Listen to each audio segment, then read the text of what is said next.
नमस्कार दोस्तों, स्वागत है हमारी आज की नई वीडियो में। आज की इस वीडियो में हम जो भी विविध है यानी मिसलीनियस है उसके बारे में हम चर्चा करेंगे। तो ये बहुत इंपॉर्टेंट है क्योंकि मिसलीनियस जो भी होती हैं उनसे भी कई बार क्वेश्चन बनने की बहुत अधिक संभावना होती है। तो हम बात करेंगे, पहला जो है वो है पराग्वे में महात्मा गांधी की प्रतिमा का अनावरण हुआ है। तो जो पराग्वे है उसमें महात्मा गांधी की प्रतिमा का अनावरण हुआ है। तो किसने किया है? जो भारत के विदेश मंत्री हैं डॉक्टर एस जयशंकर ने 22 अगस्त 2022 को पराग्वे में महात्मा गांधी की प्रतिमा का अनावरण किया। उन्होंने ऐतिहासिक कासा डे ला इंडिपेंडेंसिया का भी दौरा किया है, जहां से 2 शताब्दी पहले दक्षिण अमेरिका देश का स्वतंत्रता आंदोलन शुरू हुआ था। तो दक्षिण अमेरिका के जहां से स्वतंत्रता आंदोलन शुरू हुआ था वो कौन सी जगह है? Casa de la Independencia. इस जगह भी ये घूमने गए हैं कौन? Doctor S Jaishankar. तो इन्होंने पराग्वे में महात्मा गांधी की प्रतिमा का अनावरण किया। आगे हम बात करेंगे, आगे है रेड क्लिफ रेखा के 75 वर्ष। 75 साल पहले देश को ब्रिटिश शासन ने आज़ादी मिलने के 2 दिन बाद 17 अगस्त 1947, ये ज़्यादा लिख गया है, ये आप इसे हटा दें। ये 1900 कब हुआ था? ये 1947 में। 1947 में क्या हुआ था? 1947 को उपमहाद्वीप को बांटने वाली एक सीमा रेखा रेड क्लिफ लाइन प्रकाशित हुई थी, जिसके जरिए भारत और नवसृजित पाकिस्तान के बीच सरहद का भौगोलिक सीमांकन किया गया था, जिसके 17 अगस्त 2022 को 75 साल पूरे हो गए हैं। 2 देश बन जाने के बाद इसके लिए एक अंतर्राष्ट्रीय सीमा तय की गई, जिसे रेड क्लिफ रेखा नाम दिया गया है। तो रेड क्लिफ रेखा जो होती है वो 2 देशों के बीच बनाई जाती है कि ये हिस्सा पीओके का, ये हिस्सा इंडिया का। तो इस तरीके की जो रेखा है वो रेड क्लिफ रेखा। तो आप इसे याद रखें कि जो भारत और पाकिस्तान, इसको जो दोनों को अलग करती है उसका नाम है रेड क्लिफ। और जो आप एक कमेंट करके बताएं कि जो भारत और चाइना के बॉर्डर को जो अलग करती है उस रेखा का क्या नाम है, तो आप इसे कमेंट करके बताएं। अगला है सिविल सेवा प्रशिक्षण संस्थान के लिए राष्ट्रीय मानकों की घोषणा। राष्ट्रीय मानकों की घोषणा के केंद्रीय मंत्री जितेंद्र सिंह ने नई दिल्ली में सिविल सेवा प्रशिक्षण संस्थानों के लिए राष्ट्रीय मानक का शुभारंभ किया।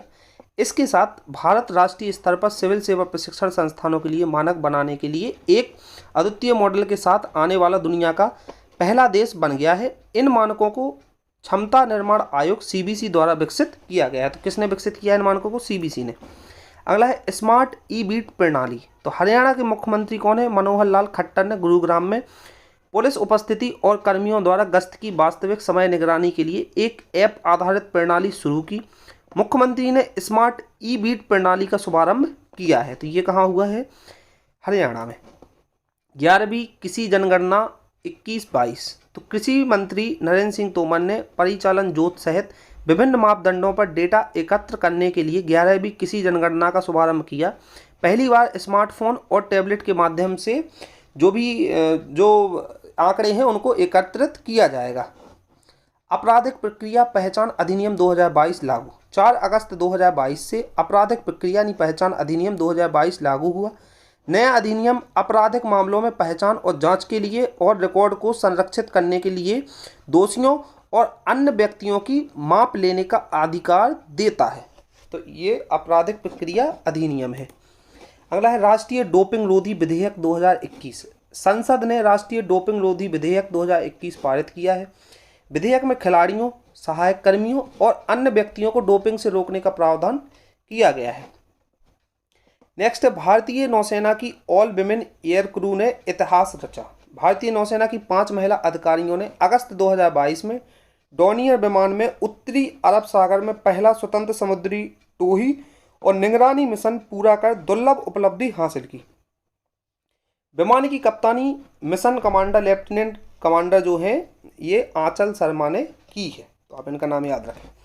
इंडिया की उड़ान जो है भारत की आज़ादी को लगभग 75 साल की यात्रा का जश्न मनाने के लिए गूगल ने इंडिया की उड़ान नाम से एक ऑनलाइन प्रोजेक्ट लॉन्च किया है। इस परियोजना के तहत गूगल पिछले 75 वर्षों में भारत के योगदान और यात्रा को प्रदर्शित करने के लिए सूचनात्मक सामग्री की एक ऑनलाइन प्रदर्शनी लगाएगा। अगला है स्माइल 75 पहल। स्माइल 75 पहल जो है वो सामाजिक न्याय और आधिकारिक मंत्रालय ने 12 अगस्त 2022 को स्माइल 75 पहल शुरू की। यह स्वतंत्रता के 75 वर्ष के उत्सव के एक भाग के रूप में चिन्हित 75 नगर पालिकाओं में भीख मांगने वाले व्यक्तियों के व्यापक पुनरावास के लिए शुरू की गई है। तो ये बहुत ही अच्छी योजना है स्माइल 75, यानी जो भी भीख मांगते हैं उनको क्या किया जाएगा, उनका पुनरावास किया जाएगा।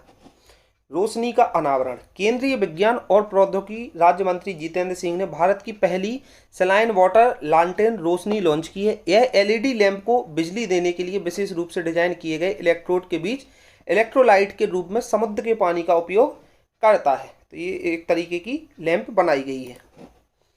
राष्ट्रपति तटरक्षक पदक।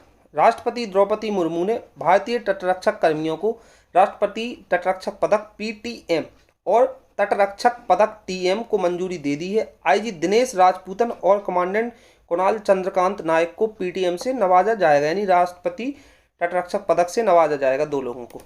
अगला है भारतीय अंटार्कटिक विधेयक 2022। 22 जुलाई 2022 को लोकसभा ने भारतीय अंटार्कटिक विधेयक 2022 पारित किया।